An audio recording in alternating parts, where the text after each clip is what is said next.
All right, so My, first order of business, what good, yeah, everything. interesting It goes things around. have you tried, done? From the Greek, first state of the universe, which was pretty much utter this. Right. That is Stephanie. Okay. Since last time we met, interesting meetings you had. Different subject. I believe I now have an assistant. Oh, nice. That's a big one. That is a big one. We'll see how he works out. Yep. It's a he. It's a he, and then I'm interviewing a she. Yeah, that's not gonna work. What? I said that's not gonna work. It's a he. He's currently a captain in the Marine Corps. I think it will work out. Yeah, he'll be a good organizer. Yeah. He's not gonna hug people when they come into your meetings, probably. I'm not asking him to do that. You can pay me, Bill. I'll do that. And I am a hugger. Ask anybody. I believe I even hugged Vina, Oh, Yeah. Lord. and she was kind of like a statue. It wasn't you. I know. Now I know. All right. Anybody else?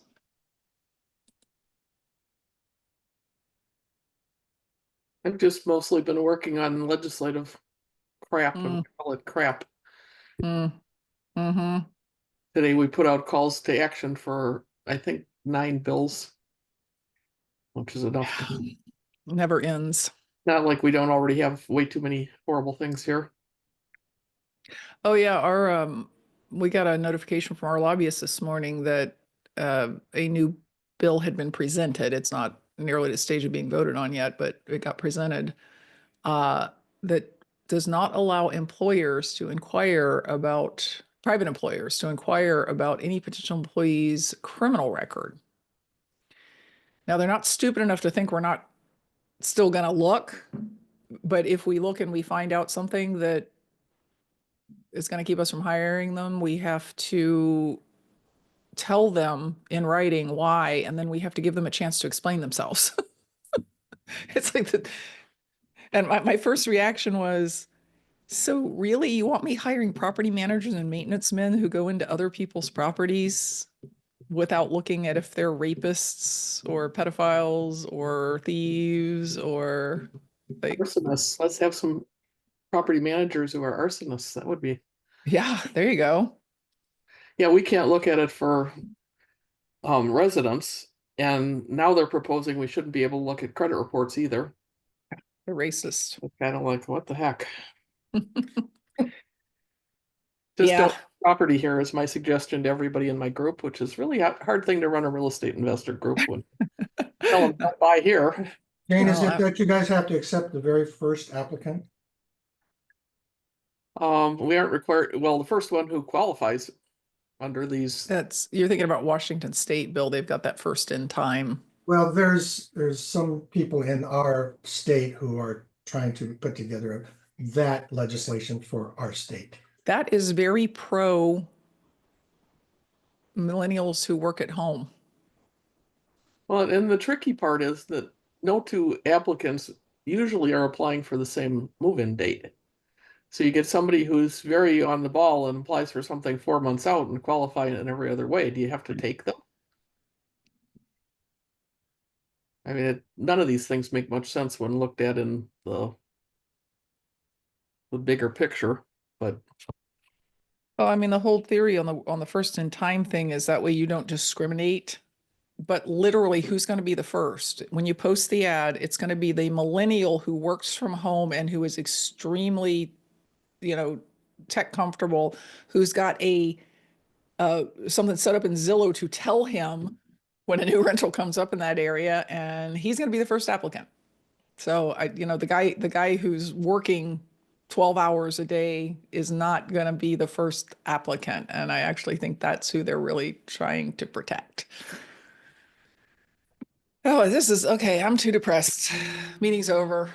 May I bring this up? Last night, BC, Bill Cook's meeting was hacked to the Mhm. point where they had to shut down the meeting. So this usually comes in waves, so be aware that those of you who hold Zoom meetings. Oh, like me. Yeah, I wasn't on it. Matt was. I didn't, was he not able to identify and throw out?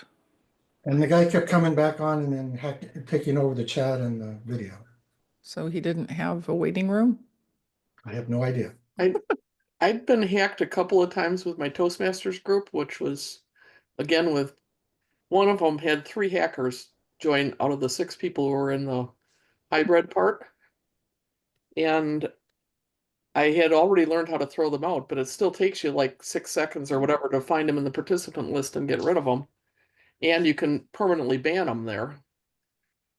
But the other thing that I've had somebody do is as they went on to hack, they changed their name to somebody else's name on the screen.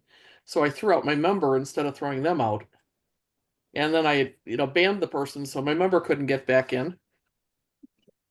Do you guys not use waiting rooms? Do you just I use have- passwords? I went looking for how to fix this and I've been using waiting rooms at this point. But the waiting rooms, you can't tell. No, other than their name. once you kick them out, you can see who they really are. We had a meeting early on, like back in 2020, where some of our members, it looked like, were posting this really obnoxious stuff in the chat. Like, are we going to get on with it? This is the stupidest, slowest meeting I've ever seen in my life. And this speaker's so boring. I can't even keep my eyes open. And I was hosting, so I was kind of seeing these things go by and going, what the hell's going on? And then one of the members said, there was just a statement in the chat. That was not me. Yeah, I don't allow people to rename themselves any longer. Hmm. Once they come in, that's their name. I don't allow them to change, because that's what that person was doing, is they would get in, they change their name to somebody who's already in, and then they Mhm. become obnoxious or worse. Mhm. Well, once we figured out what was happening, I was able to click on the chat that took me to the person and participants, and then I removed them to the waiting room, and then I could see who it really was. You see the name that they actually logged in on, and it was the president of one of our other OREA groups who is like 70. And I was like, is he getting like senile or something? Like, what is going on here? And so after the meeting was over, I texted him and I said, so what was up with your meeting tonight? And he's like, what are you talking about? And I said, the Cincinnati REIA meeting. And he said, what are you talking about? And I said, do you happen to have a child in the house? And it turned out it was his grandson had logged in under his account, under his Zoom account, and was doing this. So I was glad I didn't ban him because it did offer me the opportunity to ban him. And he was quite embarrassed. But yes, we always use waiting rooms because once people get in with a password, you can kick them out. But like you said, if they are being somebody else, you might kick the wrong person out. Gosh, I hope that is.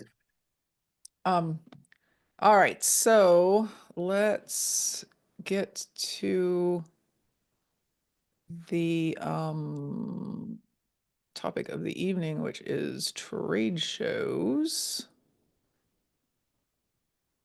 and how and why and maybe why not do trade shows. That's just not sharing. There we go.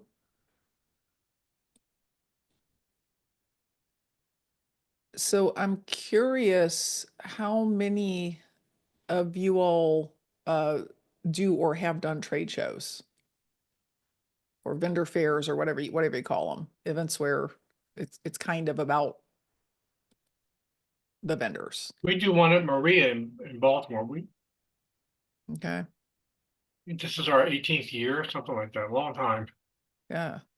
We do it at NCREA. We do every other year. One year we'll do a vendor fair.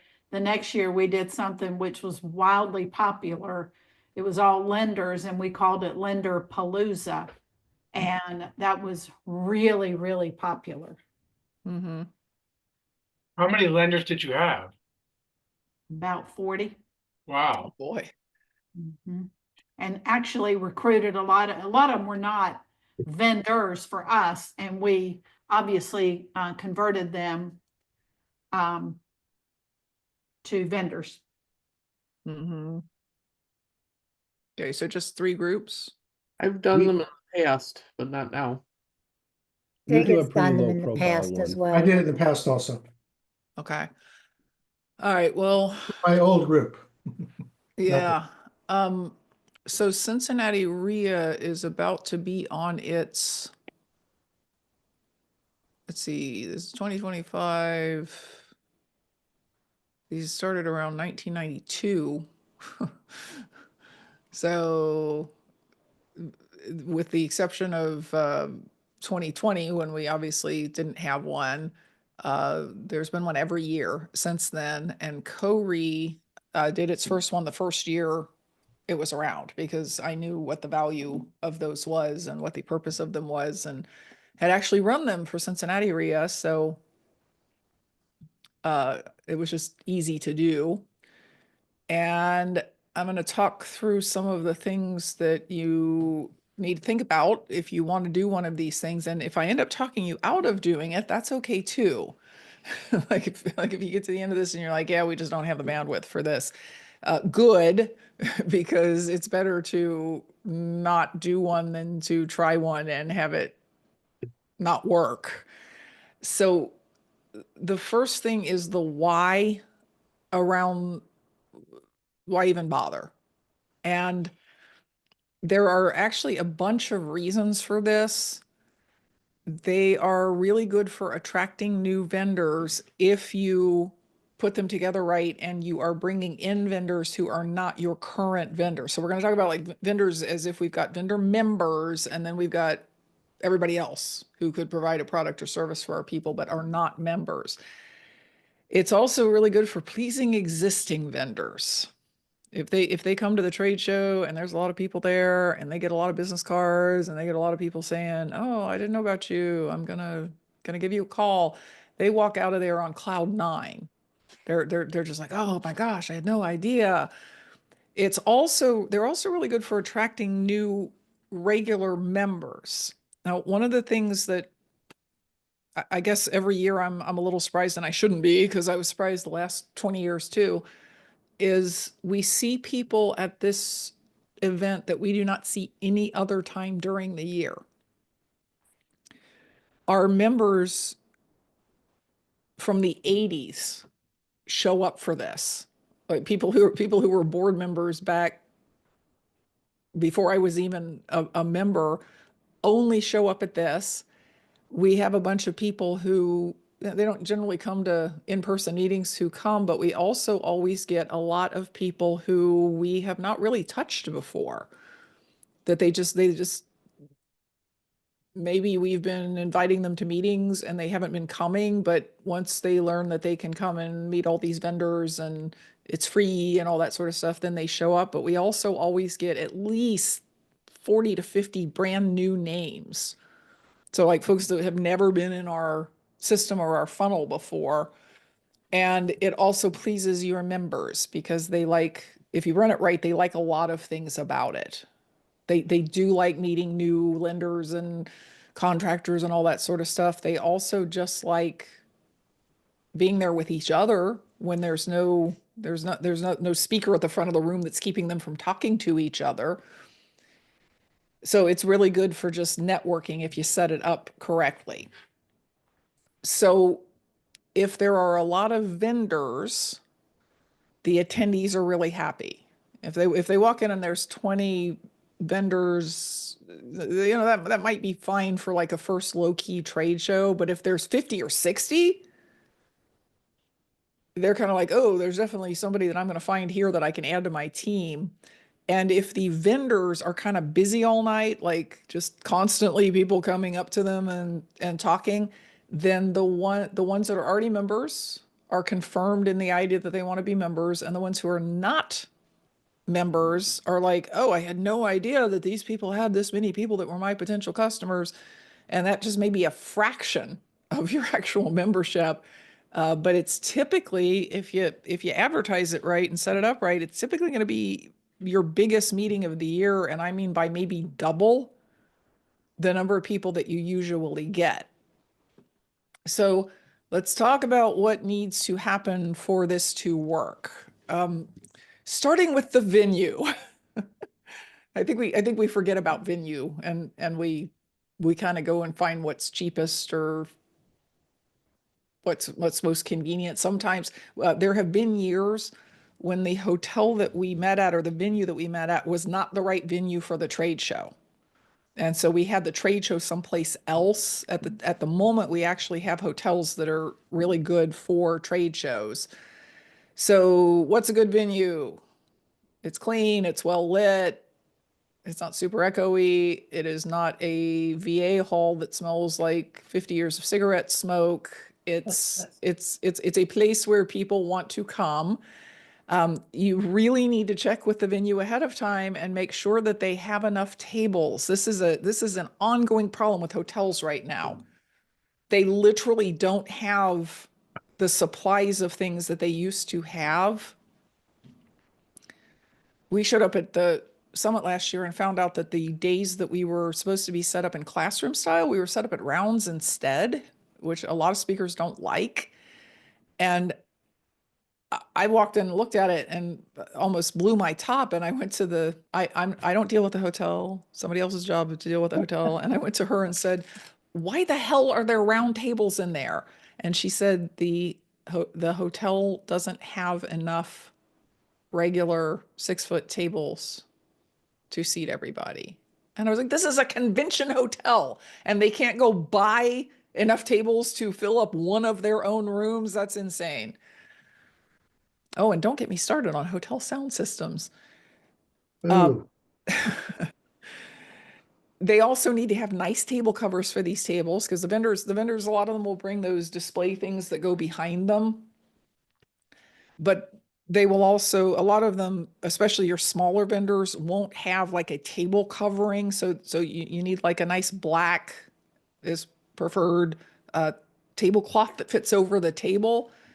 And you need to be able to put together a layout that allows for flow in the vendor show without people having to like shoulder by each other in certain rooms. Your good venue is going to be easy to get to, so not too far from a highway. There needs to be, in my opinion, additional space for networking so that people aren't standing in the aisles networking where they're now blocking people from going to see the venue or the vendors. And you may want to have some space for little speaker sessions, and I'll explain why in a minute. So this is and you have to be careful believing what the hotel says. If you say, are there room for 60 8-foot spaces? We do 6-foot tables, 8-foot spaces. And they say, yeah, no problem. We fit more than that in there before. Have them make you a drawing of how they plan to fit those tables in there. Because this is the drawing that we got from our hotel this year. Do you see any places that are going to be choke points? oh yeah. They can't fit 60 tables. They can fit 56 tables because these two and these two need to be killed so that we can pull them in so that there's not a 5-foot wide space. And over here, it looks like it's about a 3-foot wide space. This setup with the kind of the block O in the middle where the vendors are actually behind these. Well, they really shouldn't stand behind them. They should stand in front of them. But you understand like their little pop-ups that they have go back here. They're not tromping on each other. So they're not there's enough space in this O that they're not stomping on each other. It seems to work really well. Now, the other thing I want to point out here is that these are the entrances for the attendees. And so some of these tables are more premium than others. Anything right across from an entrance is a premium table because these folks are going to get the visitors first. These folks back here, these are non-premium because although most people will make their way all the way around and eventually see these vendors, these are going to be the last ones who get anything. These two rooms over here are our two speaker breakout rooms, and the vendors pay extra money to get a 25-minute speaking session in a room that holds 50 people. So we don't guarantee them that they're going to talk to 50 people because we do hand everybody a schedule when they walk in. It says these things are happening every 30 minutes. And we ring a cowbell to let people know that it's time for one of those so they can look at their schedule.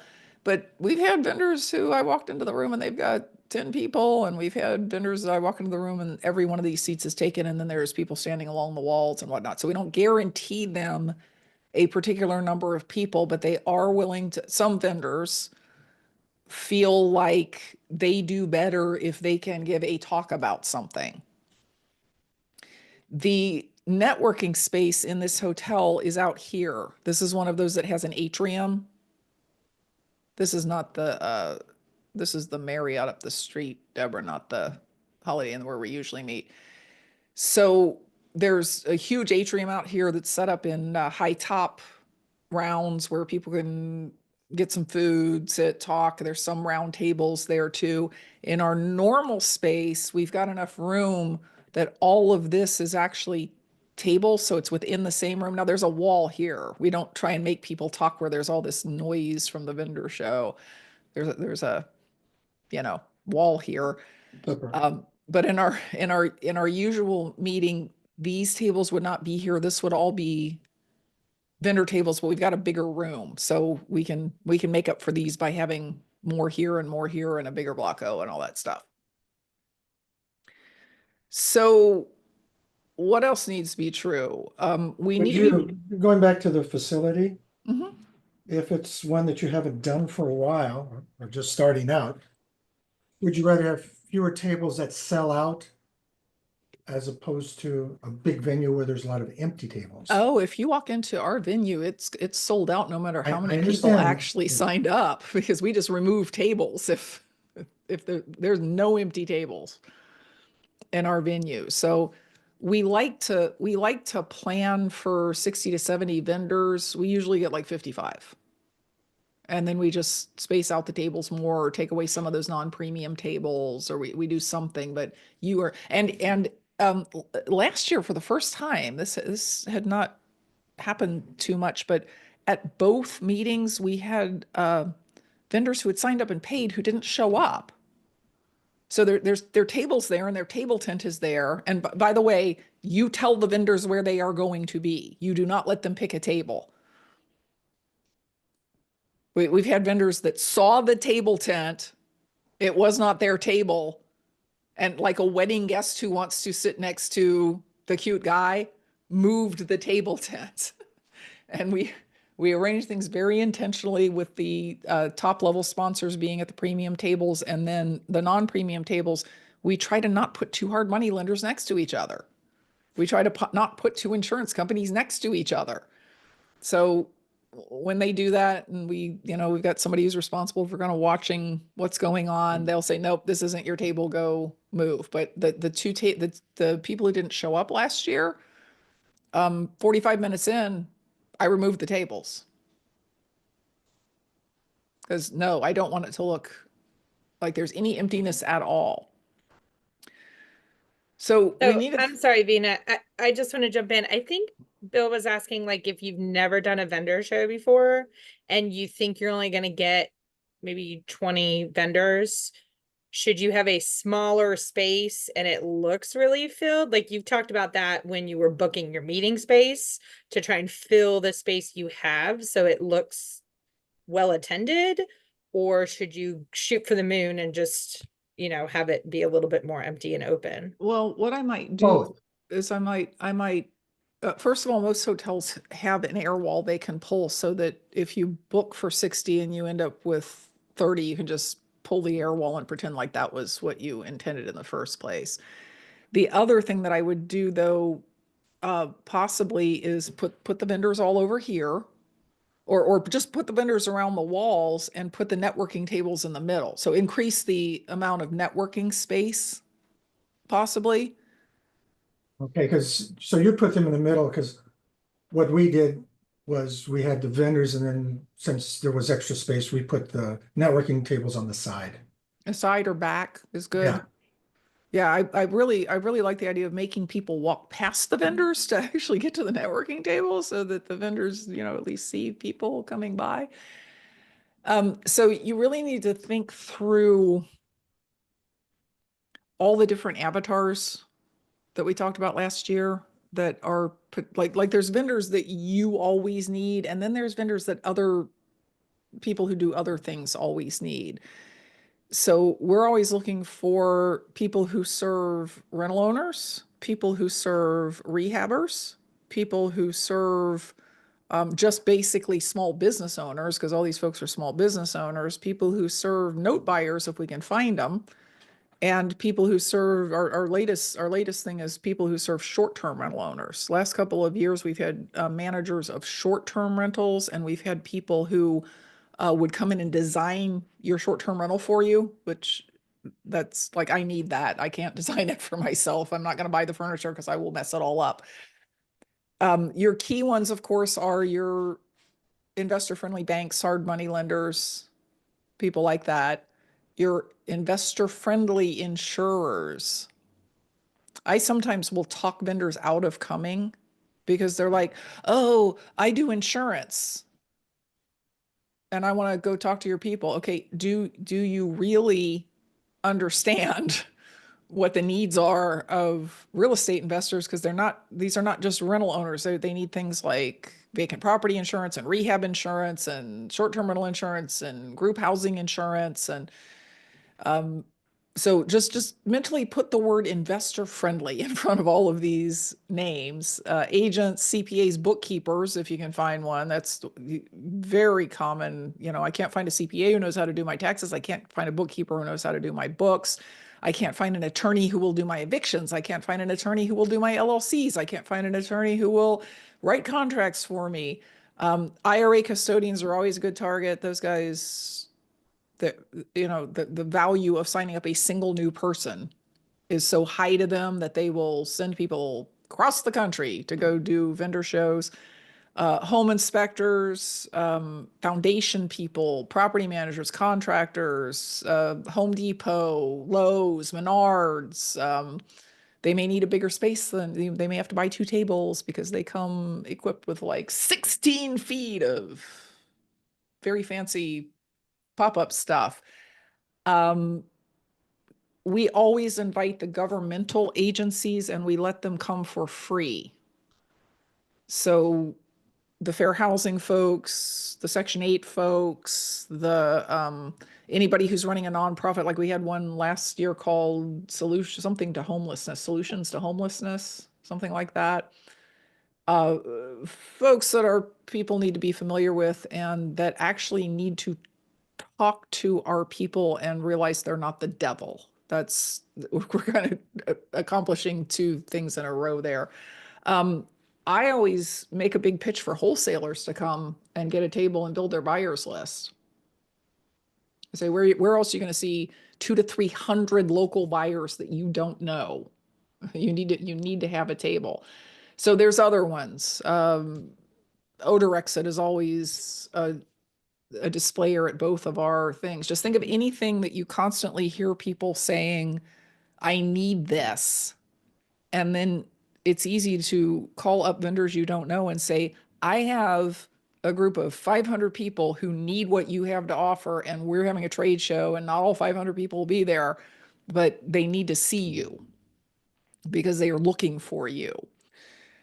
Does Home Depot and Lowe's play nice? Would they show up at the same They show? kind of have to. I mean, go to a home show. Well, yeah, at home show. They are both there. So yeah, I'm not gonna put them next to each other, but they're fine. So this part of it, because like the vendors are a big chunk of the attraction, right? So if we're trying to find the cart and the horse, this is the horse. You need to start early in rounding these people up, and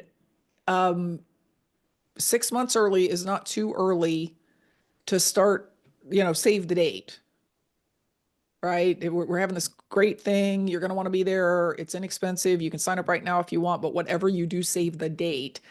We really start hitting them up for, hey, we need you to sign up. It's time. What do you need to know to sign up? Good Lord, it's your perfect audience. 3 to 4 months out. People are still signing up the day of the trade show, but we have the bulk of them already signed up 2 weeks out, and we're starting to advertise it to members and outside people a month out. So we have a good list where we can say, here's who's going to be there, and a dozen more that we don't name because we don't know who they are yet. So the venue needs to be booked, the prices need to be set, the benefits to the vendors need to be known, and you need to get clear on and promote the benefits to the vendors. It's never going to work to just call up Home Depot and say, hey, we're having a real estate investor trade show. Do you want to come? You got to be clear on what they value and saying to them, you're going to get this by coming there. So one thing they value is just seeing a whole bunch of really good customers, right? People who are going to use them and hopefully use them over and over again in a relatively short period of time, and in a way that all they have to do is show up and set up.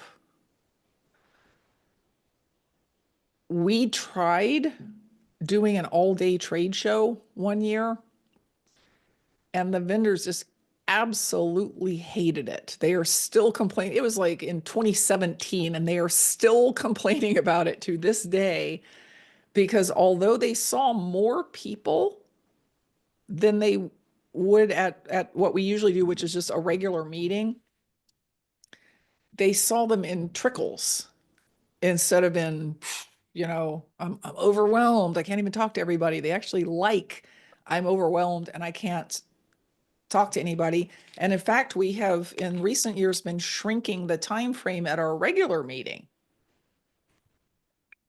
Most of our regular meetings go 5 to 9.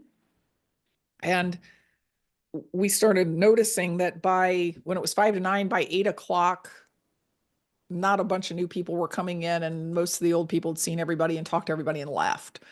So we shrank it from 5:30 to 8:30, which kept it more crowded the whole time. And this year, I think we're going to go to something like 6 to 8:30 For the regular meeting or for the trade show? for the trade show. We're just changing the time of the regular meeting, and if people show up at 5, that's fine, and they can stand outside and talk to each other.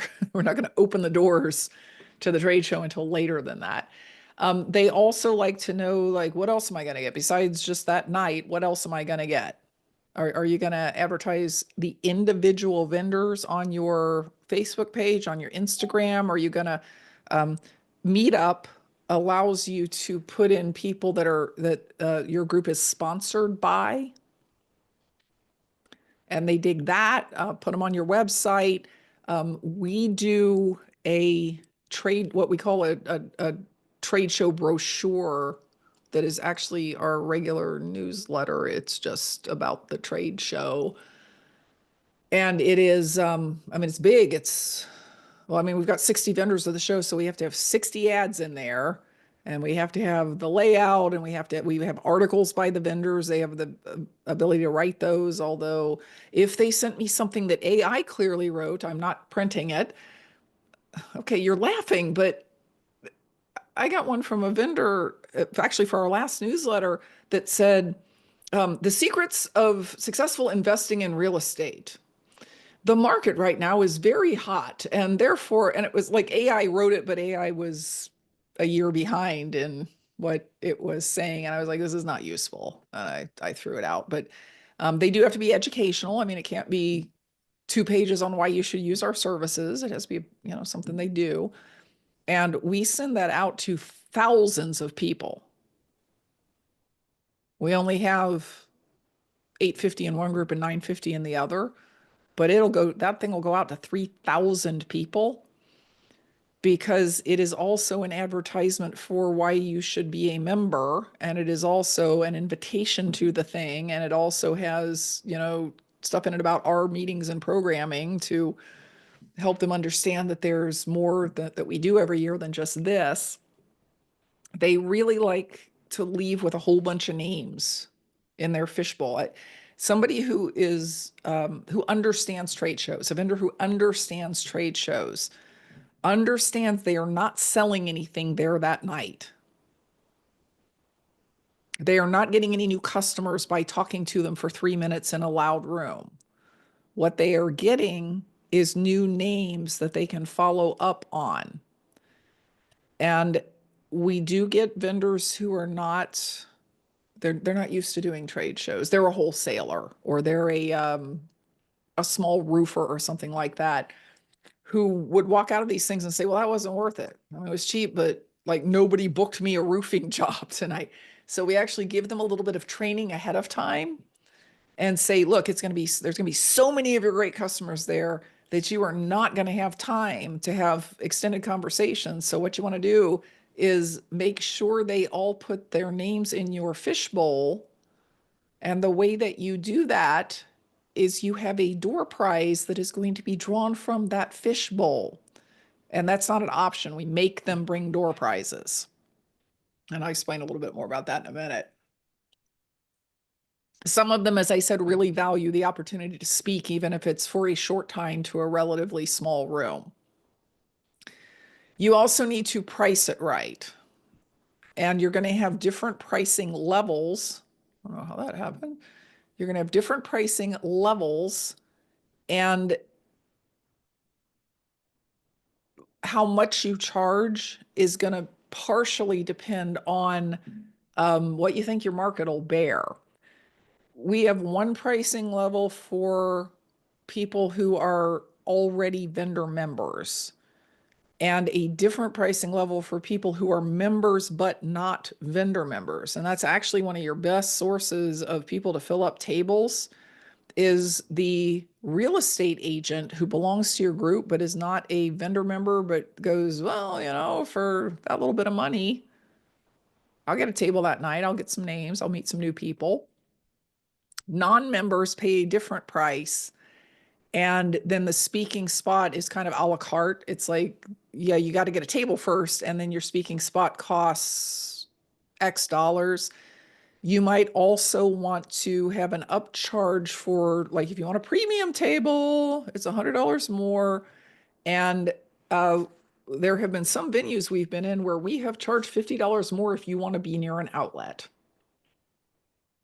Because those tables in the middle in older hotels, there's not an outlet that you can get to because you've got to string your extension cord across the aisle, and we're not going to let you do that because people trip over it all the time.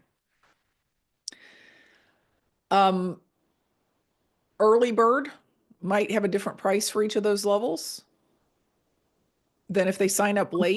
Going back to the Yes. tables. Mhm. Oh shoot. The best tables cost. And do the vendor members get first choice at the best table? Depends on your level. That's- If you are a platinum in our group, if you are a platinum sponsor, there are a certain set of tables that are blocked out for you, and you can pick as availability a lot. You know, I want this table. I'm sorry, someone's already taken that one. So we have a map that we keep updated where it's crossed off if that table's not available. And there's a few vendors that they just want a particular table by God. Equity Trust is that way. They always want the table that is right across from whatever the main entrance is. And if they can't get it, they get very upset. So they're always the first phone call, and it's like, if you want that table, it's this much money. I've never seen Kent upset. Well, Kent is not with the company anymore, but I have Oh, seen maybe Kent that's why I haven't heard from upset. you. Yeah, no, John Bowens took half his job and a lady took the other half of the job. So John educates and now is the marketing. Yeah, and somebody else takes care of all this kind of stuff. So, how do you recruit the vendors? Because this again is very key and Vina, has to, before you yes. move on, do you allow people to split a table? I don't like it and I don't get the request a lot. And sometimes I just say no because it's like you guys are just being cheap and this doesn't even make any sense. It's a good answer for them. I have let so the tables at the National Summit are way more expensive. Way, like 10x more expensive. And we had a request last year by a hard money lender and a DSCR lender who actually do a lot of business together. They kick customers back and forth. You know, I don't have hard money loans, but you should go to Sharper Capital Partners. No, we only do hard money loans, but when you're done, you can go over to Kristen at KFP Partners. So we let them split it. But generally the answer is just no. So your own vendors are obviously your first contact. Your own members, both past and current, are your next contact. And this is an email that we send out every year to the members. And it says, do you have a product or service I should be buying? And then it gives a whole list of different products and services that might be applicable, and then invites them to get a table at the trade show at a discounted price. LinkedIn is another good source. You can, once you know your categories, you can search LinkedIn and see who's nearby and get contact information from them. And somebody's got, you can't just send them an email. Someone actually has to call them up and say, hey, we've got this real estate investor group and we're doing a trade show and people are always asking us for whatever their thing is.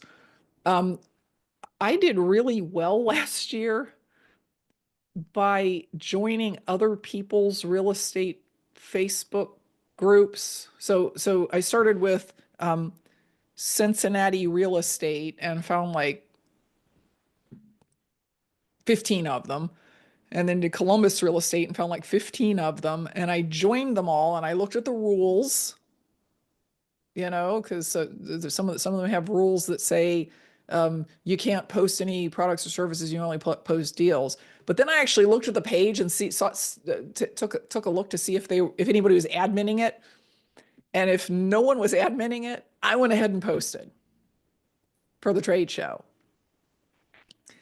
And the post that I made was not about, hey, we're having a trade show and y'all should come. It was this: I'm putting together a trade show. I'd love recommendations for the very best. And then I made my list again. And there were 46 people who either replied by saying, I'm the best X, Y, or Z, or they said, oh, you should talk to, well, you see, this guy's the administrator who does not allow, by the way, spam posts on his page, but he recommended somebody to be part of it. And I just did this on every page. And, you know, some of them didn't allow the post, but a lot of them did. And we got a bunch of new people that I had not known about before. That's asking for help. That's not I it. know it's not spam. I'm legitimately, I need to know who the for real lenders and banks are. Referrals from members is another thing too. As you're sending out your thing for members saying, hey, you should come to this, you should say, hey, by the way, if you refer us a vendor who gets a table, we'll give you 25 RIA bucks. Some people are very happy to not just refer. We've got people that don't just refer. They don't just say, hey, you need to talk to this guy. They go talk to the guy and say, you need to be at this because you're the best. If you have enough lead time, you can go to other trade shows. Like the Apartment Association trade show is apparently coming up next month. And I think I'm going to go because I'm thinking that there's some folks Not everybody who's at the Apartment Association trade show is going to apply to ours, but I think some of them probably will apply to ours. In fact, last year, one of our vendors was the Realtists, which is a Black realtor group, and we went to an event where they were sponsoring, and I was like, "Oh, well, let me grab that guy's card," and they came to our event too. Do you actually attend or do you send a lieutenant? Huh? Are you the one who actually goes to these trade shows to check them out, or do you send somebody? You trust? Sometimes it's me, sometimes it's somebody else. Like our past president is kind of heavy into the apartment association. And he's the one who told me about the trade show. And if I can get him focused on actually collecting cards from people there, we will probably get some good vendors. But I do have a feeling I'm going to have to attend that myself. So he's going to have to get me a ticket because I'm not a member of the apartment association. And I understand that the apartment association trade shows, and that this is common everywhere in the country, are drinking fests. And the vendors come because they're also big money drinking fests. Like, I mean, those people, if they hire you on as the property manager, it's a big contract. So you have to kind of have a system put together for how do people sign up in our system. They can sign up directly on the website and choose their own level. Or if they're not comfortable putting a credit card in a website, we've got somebody who will call them and take their credit card. That same person is responsible for, once they have signed up, making sure we have what we need to promote them. That we have the logo, we know what services they provide, we have the contact information that they want published. They get an ad in the newsletter, so we need the camera ready ads. You want to post about the vendors on your social media in the weeks leading up, and like not just the ad, like, oh my God, we've got the best. I got to be careful about this, because if you've got 3 insurance agents, you don't want to say we've got the best one, unless you want to say it 3 times. We've got the biggest insurer of real investor type properties in the country coming all the way from Kansas City for our trade show. That's kind of a big deal. And of course the ad that has their contact information on it. And you might want to consider doing a mailing, both because it helps fill up the attendee part and because the vendors dig it that they're getting something mailed and they don't have to pay for it. It is a lot. So I would strongly suggest that you hire somebody to do this part. There's a lot of wrangling. There's a lot of follow-up. I was the person who actually did this for like 2 years in a row. And the number of Still people I have would, hair? huh? And you still have hair? This isn't real. Oh, No, I pulled it all out. that was an awful experience. The easiest ones to deal with are actually the big companies. You know, Home Depot, you can talk to the guy who can make the decision and make the payment, and they already have all of their media stuff ready. It's the CPA, you know, it's the guy who's looking for new clients, but he doesn't really do trade shows, and I don't really have an ad. Can you design it for me? No, but here's a VA who can. The number of people that I talked to that were like, that sounds great. Yeah, I'm definitely going to do that. Call me next week and I'll give you payment. And then I had to chase them for 6 or 8 weeks to get them to actually pull the trigger and sign up. It was amazing. So if you're going to hire somebody, you pay commission based on recruitment. You don't pay them a salary to do this. It's every table you sell, you get 50% of the table. We pay 30%, but she also does all of our other vendor stuff. So she's getting paid 30% every time somebody signs up as a vendor too. Regularly check on this person, because remember, they're starting 3, 4, 5, 6 months out. We hired somebody one year who was like, I can kill this. This is what I do. I sell for a living. And I waited about 3 weeks and said, hey, how's it going? You got any vendors yet? And she was like, yeah, I can't do this job.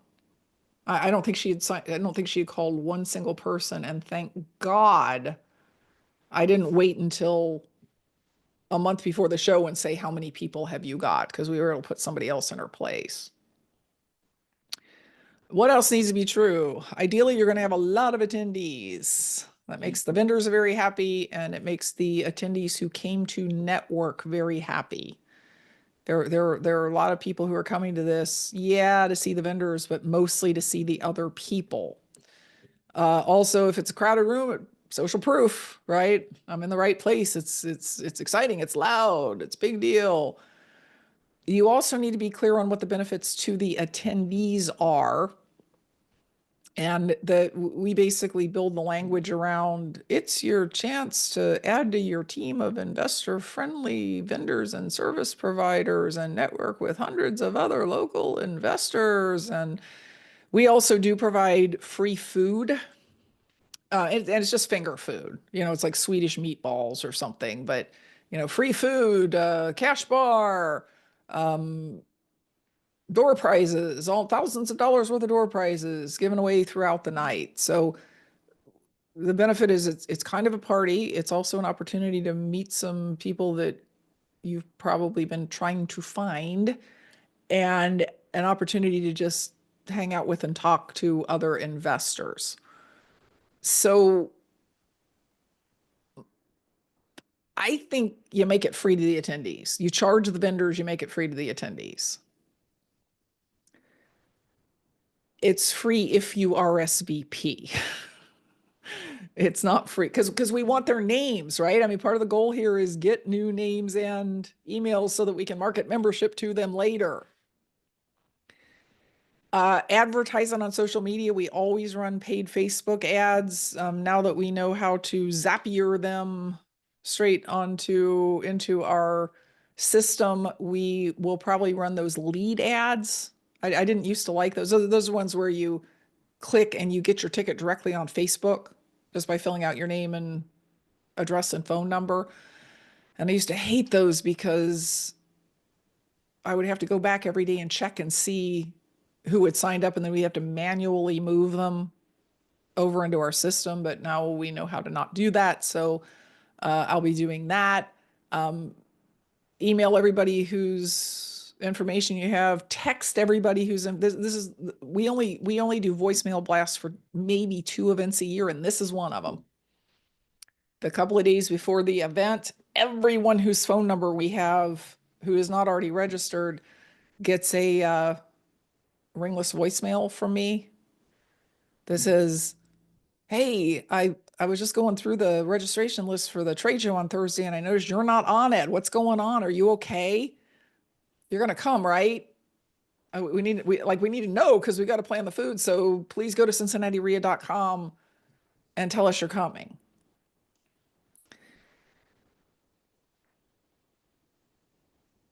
Oh, and I also post on other people's Facebook pages for it. When we get to this stage, I also, tell people, hey, this thing's free and it's cool. And I don't make a big deal about how it's Cincinnati REIA, because some of these people are running Facebook pages because they're trying to gather a herd and they're having their own meetups every quarter or something. And I don't want to make it look like I'm just like, hey, I just want to invite you all to, I don't say it's Cincinnati REIA's trade show. And in fact, when I'm doing that on other people's pages, we don't send them directly to our page to register, because that's a dead giveaway. Because if you put in a link, Facebook then shows the thumbnail and it shows that it's Corey. So we run them through, oh no, I'm spacing on the name, Eventbrite. We run them through, we set up an Eventbrite event, because that's how everybody sets up their like just one-time meetups and whatnot. So we put it on Eventbrite, they go through there, and it's free, but we capture their information, and now we know how to Zapier that into our own system. How is your RSVP compared to actual attendance? At a normal meeting, we're going to come out at about the same number as whoever RSVP. That's our planning thing, because like 100 people will RSVP, 20 of those won't show up, but 20 people will walk in who didn't RSVP. It comes out about the same. For this, we get more RSVPs. So we might, my goal is like get 400 RSVPs, even though that would make it for a very, very, very uncomfortable room, because we'll get 300 to 325 Okay. coming through that evening. Let's see. So now we're on site. How are we going to just make the event awesome? My definition of it's a great show is not nothing goes wrong. I'm pretty sure we've never had one of these where nothing went wrong. It's that when something goes wrong, there's people there to take care of it, and the attendees are not affected. And both the attendees and vendors are very happy that they came, and you have the opportunity to get new vendors and get new members. Everyone who walks through the door needs to, if they have pre-registered, their name is going to be in the computer, and you just print them a name tag and they can go. If they have not pre-registered, they have to pre-register. If you have to guard the doors to keep people from sneaking past you, do it, because they don't get to come in and take advantage of this great event, and we don't have any opportunity to try to get them to join later. I was, who was it that said at the RMG meeting that they had X hundreds of people at the thing, but they only got like 200 of the names, and that everybody else just kind of snuck in because they didn't have a good way of capturing them? Somebody said that last week in Miami, and I can't remember who it was, but that used to be us. And we just got vicious about, if you don't have a name tag on, somebody's gonna, if you manage to get through and you don't have a name tag on because you didn't register, somebody's gonna stop you and say, hey, you're not registered, go over there and get your name tag. It is a good idea, and I just discovered this a few years ago, to have a table that is for your group. In other words, so there's the registration table, and then inside your group actually has a table with information on it, with people standing there to man it with a door prize so you can collect names. And we generally have this manned by, and it's a rotating group because these people also want to go to the trade show, 2 to 3 people at a time. Some people will come up and they'll want to ask a question, not about the group. They'll be like, oh, I've got a real estate question. Have somebody there who's enough of an expert to either answer their question or take them to somebody who can. Some of them will have questions about the group because they never heard of you before this. They don't know what Cincinnati REIA is. So you need people who can talk intelligently about it, who can encourage them to sign up. You need to have registration forms there behind the table that they can hand to people. We've done pretty decently with just getting people to sign up right then, but also we have their names so that they can be contacted the day after and be told, hey, you should come to our next meeting too. It's awesome. Dina, I gotta run to another Zoom meeting, but I'd like to get a recording of this. And also, let me give you one thing that we do, because the vendors are not always great at marketing themselves. And what I do is, I've got a little script which I'm willing to share. I get them on a Zoom call, do a video recording that we will use to, and I give it to them to use to send out to their list. And I'll share the script. It's like a 30-second, 1-minute ad that they can do. Hey, we're so-and-so hard money lenders. We're the best in the area. We can help you with all your needs. And I've done the script for them. I can send the script out with the appropriate places where you insert whatever you need to insert. And I ask them to send it out to their list, and then we send it out to our list. So in any case, I'm willing to share that. Anybody wants it, let me know. In any case, I got to run to another Zoom call. Let's just assume everybody wants it and send it to me. Okay, I'll do that. All right.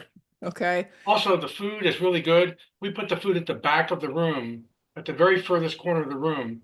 And so that's kind of a premium spot too. Mm-hmm. That good point. If you're near the food, that's a premium table. Yes. Okay. Thank you. I'd like to get a recording this for the people on our group who work on the You will.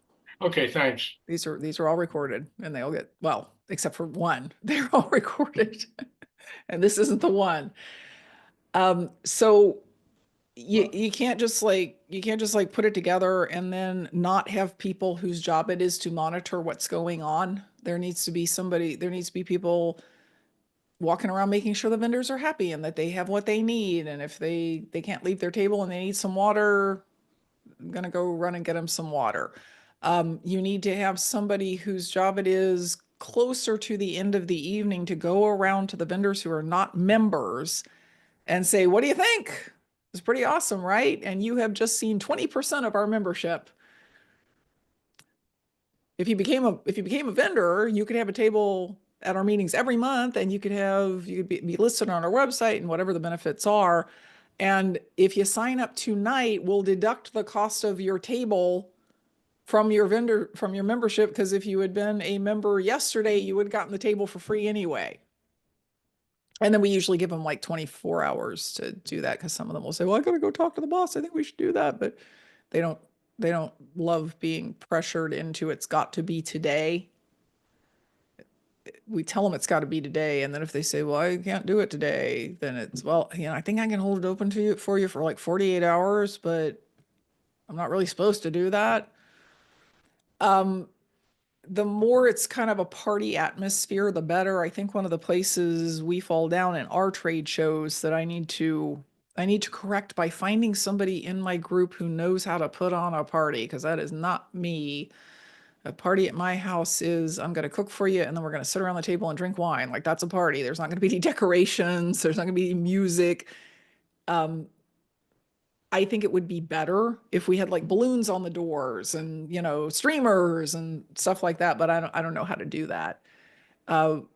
It's a party atmosphere in the sense that we make everybody's happy. We make a big deal out of the door prize drawings. Make sure the agenda's planned out carefully. So if you have speakers, somebody's job is to ring the bell or flick on and off the lights or whatever you're going to do to let people know that it's time.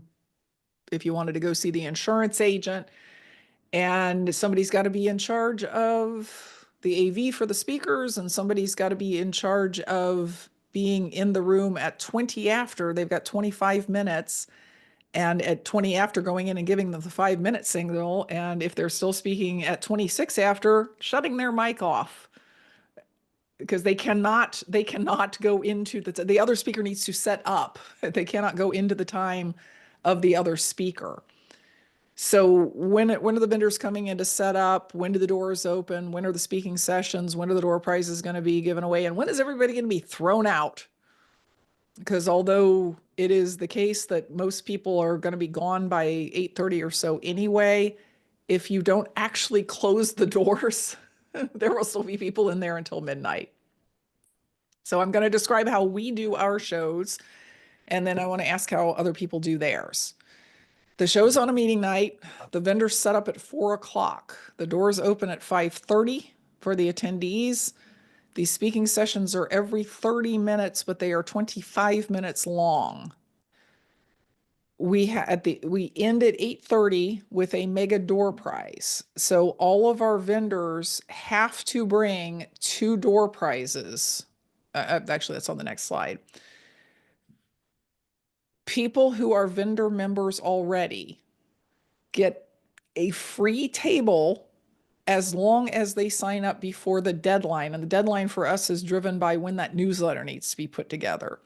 If they sign up after that, it's $97. We get 99% of our vendor members to sign up before that cutoff date because they would rather have free than pay $97. Members pay $97 for a table if they get it before the cutoff, and then they pay $197 after the cutoff. Non-members, so this is not a member and not a vendor member, pay $247 before the cutoff and $397 after the cutoff. If you want a 20-minute talk and you are a current vendor member, that is going to cost you between $47 and $97 depending on your vendor member level. If you're platinum, it's $47. If you're silver, it's $97. Now, we are raising those prices this year, and here's why.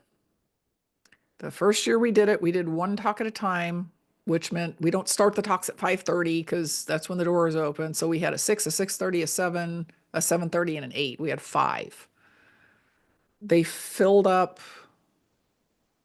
within the first 48 hours after we made them available. So the second year, we did two vendor rooms, and those filled up within 48 hours of the time they were announced. And we still had people saying, can I get a room? Isn't there any place? Could I stand out in the hall and talk? So when you have that kind of demand, you satisfy it by raising the prices. So this year, I think our current vendors are going to be probably 97 to 157, and non-vendors will probably go up to, now we give the current vendors the first choice, so we haven't really had space for any of these $200 people. We'll probably raise that up to like $500 or something like that, because people really value these things. All the vendors have to bring 2 door prizes. Both prizes have to be worth at least $25. Honestly, 90+% of the vendors, oh, and it can't be a dollars off coupon. Their price cannot be, oh, get $25 off your next roofing job. It has to be something that people can use without using the vendor. Most of them bring gift cards. And they bring the right ones. I mean, I think we had like $525 worth of Home Depot gift cards last year, and another $400 worth of Lowe's gift cards. And then we had a smattering of those Visa, you can use it anywhere cards, Amazon cards, things like that. Some of them bring cool stuff. They'll bring like a drill or a Dremel tool or an Igloo cooler or something like that. And the reason they have to bring 2 is 1, they give away from their own table. The other one we put together into a single door prize, and we call it the Mega Door Prize. It's given away at 8:30 to 1 person. And we're always able to say the Mega Door Prize is worth over $2,500 because it's just going to be. Because like RIA usually puts in a membership and there's $300 right there. So the Mega Door Prize is a reason for people to stay to the end, because these the vendors get to decide whether you must be present to win theirs, and most of them don't care. They just wanted to get your name. You have to be present to win the Mega Door Prize because we are not shipping that thing to somebody. And we make a big deal about, we actually quiet the room down because that's the only time you can quiet the room down. Do not think that you're going to quiet the room down to go from table to table to draw the vendor's door prizes. That does not work. We quiet the room down. I tell everybody, well, it's on their agenda that the prize will be drawn from a random vendor's fishbowl. We're not telling you which vendor. So put your card in every vendor's fishbowl. And then we really do grab a random fishbowl, we draw for it, and somebody walks away with a whole bunch of stuff and a really good social media op. The food, the networking table, the cash bar, if we're doing a cash bar, are available all evening long. It's Michelle's job to recruit the vendors. It's my job to focus on getting at least 300 people there. So really 400 new names. And Sarah works with the hotel on the setup, continues to check in with them as we approach the event to make sure everything's fine, runs the on-site. We've got volunteers who do the registration. We've got volunteers who sit behind the table. And yeah, it is a lot of work. It takes a village to put on a trade show. So now my question is, those of you who do or have done them, what ideas can I steal from you?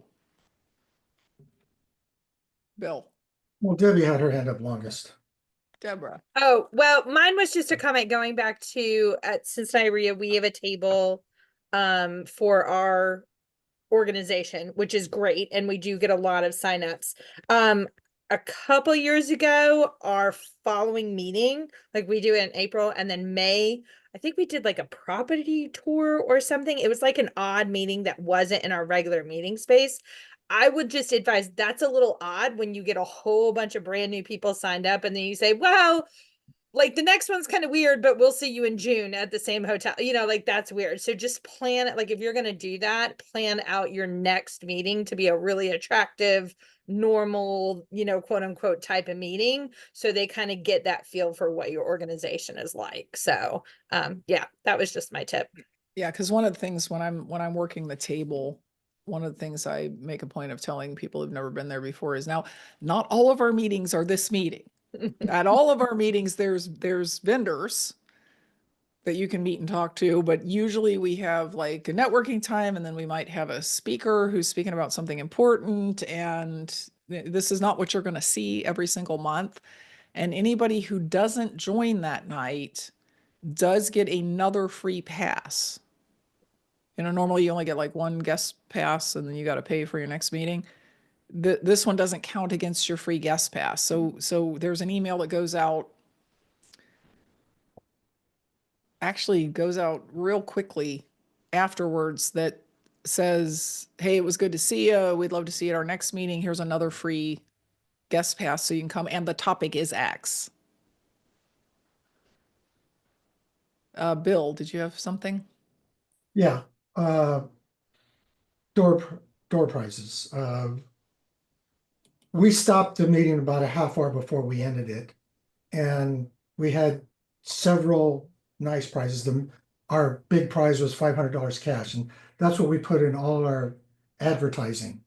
And I believe we got people there just because of the $500 cash possibility. And it went over really well, and people liked the fact that they could go, because we thanked several of the prizes were from several of the, we had five prizes, and we handed out tickets. Whoa. Well, that's interesting. I just found that.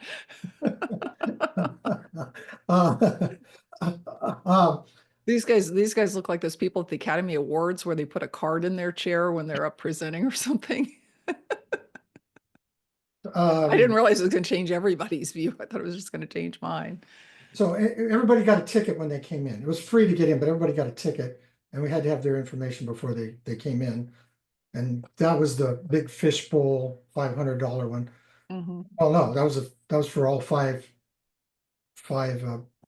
better prizes than ones that were at each table. Mm-hmm. And that went over well. And then regular meeting night as opposed to a weekend. We tried the weekend. The That's what I'm vendors asking. hated it. Vendors hated it. Well, I'm vendors hated not it. talking about an all day thing, but 4 or 5 hours maybe. I really think you're okay. First of all, the reason I like it being in a regular meeting night, in all honesty, is that we have this so systematized now that we just basically update all the marketing from year to year and send out. It's not like a whole new effort every single year.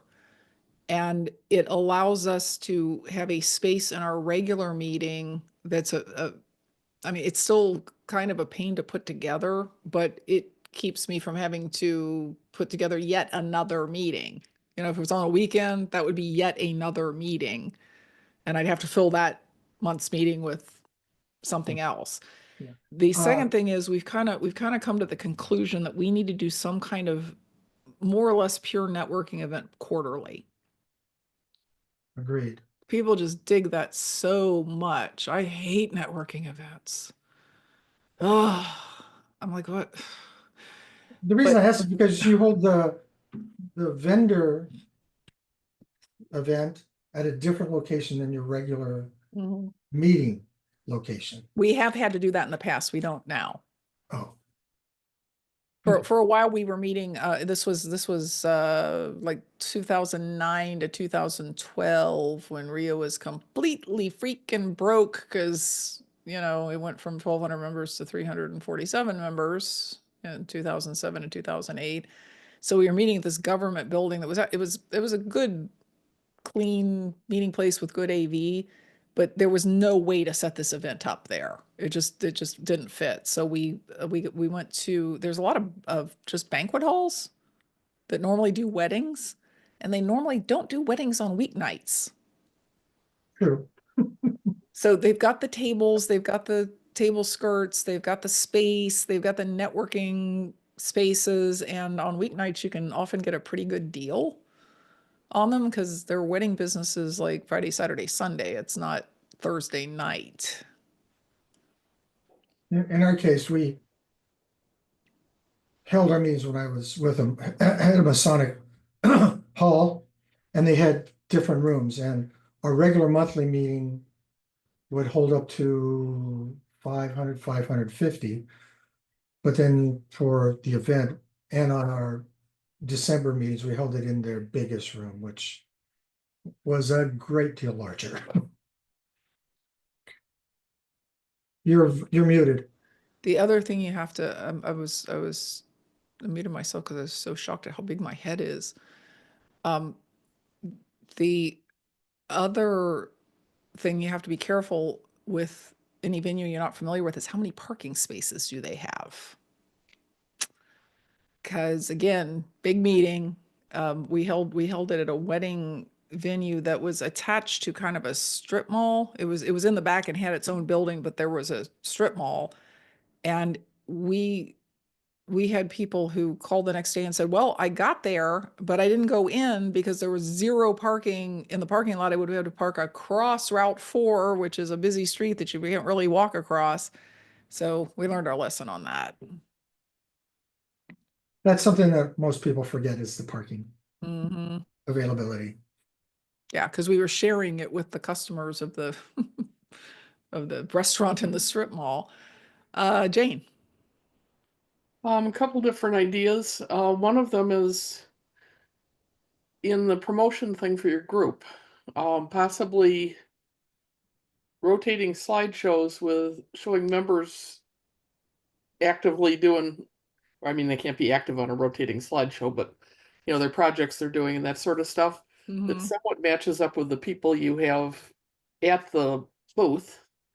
And given that you've got different types of members, you might consider having different tables that feature the wholesalers, that feature the rehabbers, that feature the property managers. Because one of the things that I think is regularly missing at most trade shows is something that gets the people talking to each other that are there, as opposed to just to the vendors and back and forth with the vendors. Because if you want to bring them in as what a great group this is, you really need that member connection to happen. Yeah. Are you saying because Vina was saying, if vendors want to talk to somebody, they'll talk to them outside of the room? Or are you talking about setting aside a room where people can just network? I was talking about right at the table where the group has their stuff, you know, have a slideshow going on that, you know, it invites conversation. Or if the people that are there are awkward in conversation, they can say, oh, well, this is one of our members and here's what they've been doing. The other thing, and I haven't seen this, is a demo room. And I think some of the vendors actually have some demo stuff that might be fun to watch and see what they do. And would be a little bit more hands-on and more interesting than sitting down and watching another speaker about something. Yeah, we've had whole nights for that. We've had whole what we call it, like hands-on night. But if Home Depot wanted to pay me $500 to do demos in a room, I would do that. But okay, we've got. I know Bear Paint has a excellent demo that I've gone and watched their demo of one of their. Yeah, we used to bring Home Depot in for ours, and they would bring the Milwaukee tool guys, and they do a tool demo. They would do one of the guys from Silka Products. He would show how to fill a hole with their products, and he'd bring a Depot bucket in, and he'd pour the stuff in and add water to it, and it just like explodes and sets a post in it in 5 minutes. Wow. You know, just stuff like that. And they took care of all that. We had like 6 or 7 demos going on near the Home Depot table. And the odor exit people, I mean, get rid of fox urine or whatever, and That might be a good thing to do. Our trade show is normally in April. We decided to kick it back to August this year, which means we need a pure networking meeting in April, because that would have been our quarterly mhm. networking meeting. And that would be a really good thing, because we do still have those side rooms. That would be a really good thing to do for the people who were like gonna burn out on the networking in 20 minutes, like me. Yeah, I mean, one of the other things I was talking, I have a family phone call I do with my family, and my sister the other day was talking about having hired somebody to change the locks because one of her door handles had fallen apart, and she paid him $400. And I'm going, obviously, you've never been a landlord. Yeah, we could probably get some vendors to pay to be in that demo room, and then we've just got some members who like to do that. Like every time we do one of those, Jerry Fink or his significant other, they'll make a little frame with drywall on it, and then they do this whole thing about, now you know what's going to happen to your drywall. A tenant's going to run a bed into it, and they literally hit the drywall with a hammer to get a hole in it, and then they show how you can patch it in like a minute. I mean, she cuts out the little thing and then cuts out a piece of drywall that looks just like it, and then pulls that in and then puts. So yeah, that sort of thing is really interesting, and I'm sure we could find enough people to do that every 30 minutes. And if you've got anybody who does virtual staging, that's another thing. Oh, this is great. See, I knew you guys would give me some ideas. The things that just get people's ideas flowing about being an investor, and geez, some of this is easier than I thought because the resources are here. And I don't have to necessarily hire everybody to do everything. The other thing in looking for a venue, one of the places where we met for maybe the first 15 years of our existence started insisting that anybody who has a vendor table at anything we do is registered with the city and set up for sales tax. Was that the college? No, that was over in Hillside at the Holiday Inn. Mm. And after we left, because we had considered going back there, and it just like after 2008 hit and crunched our numbers, we thought about going back to our original location, and they had switched over stuff and was just ridiculous to work with at that point. Mm-hmm. But anyway, if you're looking for a venue, make sure that they don't have ridiculous requirements in your community that you aren't going to be able to live up to. Yeah, because I promise you, Odor Exit does not have. She doesn't even live in the city. She does not have a license with the city. She's. Well, and having somebody come, government person coming in and shutting down all your vendors wouldn't be fun. Okay, that's my ideas. Now that's great, Jane. Thank you, Jane. Did you choose to move the event from April to August for a reason? Yes, and the reason had to do with the fact that our vendor coordinator lives in LA, and Well, she does. there were some And fires. not for long, she's moving.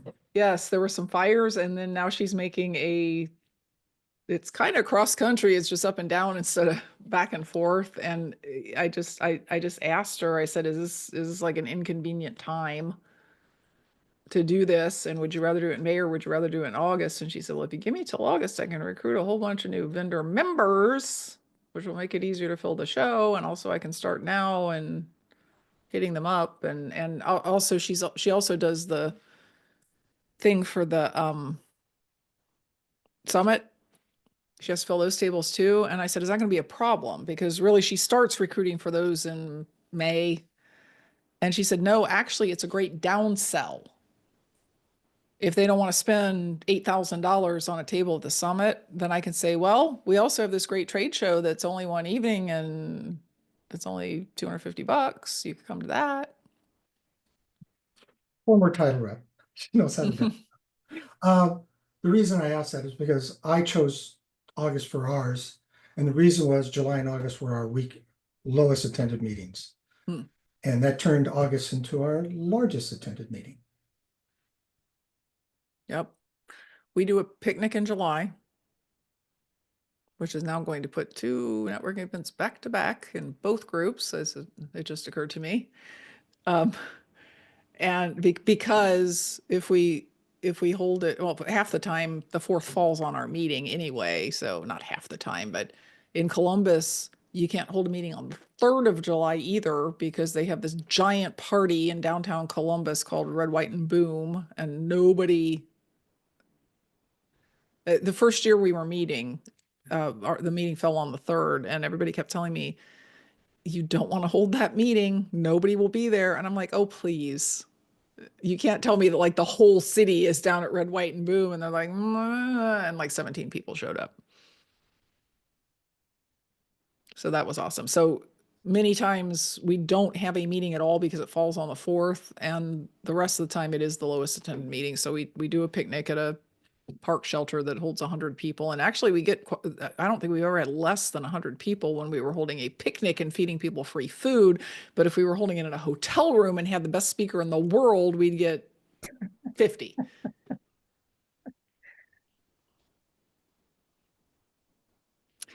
All right, anything else?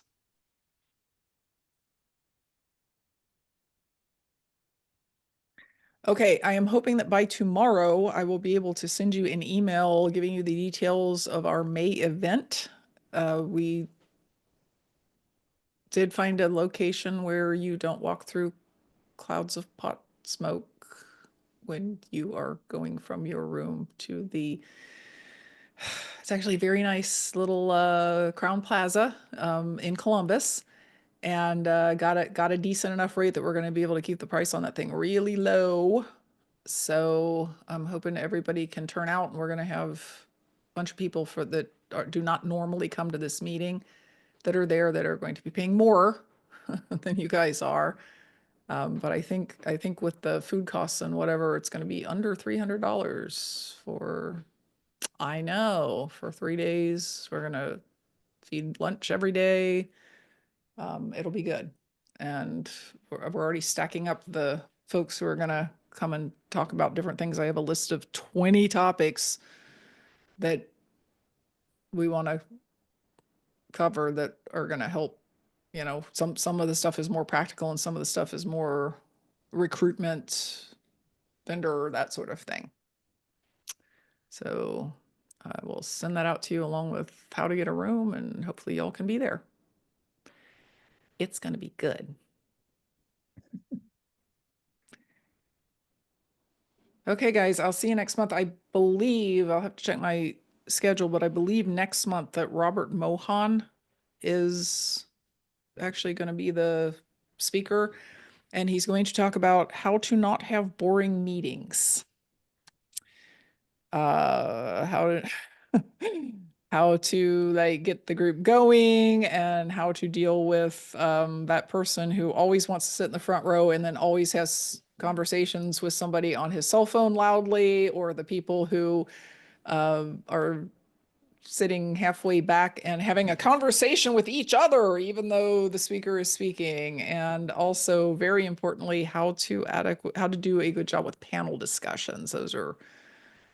There's an art to moderating those, and Robert is very good at all of that stuff, and he does a lot of Toastmasters and all that stuff. So he's just going to talk to us about how to get the group going and keep them engaged during the meetings and all that stuff. So that'll be good. And what you may hear is, if you can't not be boring, get somebody else in the front of the room, because I've heard him say that before. But yeah, I will see you guys next month. Oh, and I think the month after that, Kathy, it's either the month after that or June, Kathy Russell, who's an attorney who also leads a group, is going to talk about getting your damn paperwork straight and reducing your liability and all of that stuff. And she's given me a ton of great ideas. So she and I actually hammered together the vendor contract that we now use, because turns out when groups get sued by people, it's less likely to be the members than it is to be the vendors who do that. So yeah, got some good stuff coming up. I'll see you next month. Bye, Thank- y'all. Thanks, Vina.